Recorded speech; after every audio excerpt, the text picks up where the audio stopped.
તમારો જીવન સાથી પસંદ કરતી વખતે બરોબર સચેત રહેજો, કારણ કે તમને તમારી ઉંમરને કારણે ખબર નથી કે તમારી પસંદગી કેવી ખોટી થઈ જાય છે. આજકાલ આપણે આપણા આદર્શ પણ કોને બનાવી દીધા છે?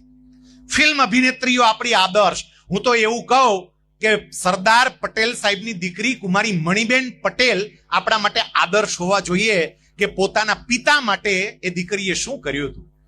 બેનો યાદ રાખજો, આપણા પિતા પાસે પૈસા ભલે ના હોય, આપણા પિતા પાસે મોટો બંગલો ભલે ના હોય, આપણા પિતા પાસે મોટી કાર ભલે ના હોય, પણ આપણા પિતાની આબરૂ ગામમાં ગજબની હોય, આપણું ખોરડું ખાનદાની ખોરડું કહેવાતું હોય, એક પગલું આપણે એવું ભરીએ ને જિંદગી ભર આપણા પિતા નીચું મોઢું રાખીને ચાલતા થઈ જાય.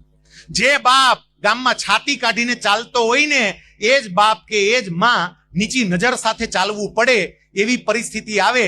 એક દીકરી તરીકે મારે વિચારવું પડે કે મારું જીવન મારું છે, પણ સાથે સાથે મારા પરિવારની આબરૂનું ધ્યાન રાખવું એ પણ મારી જવાબદારી છે.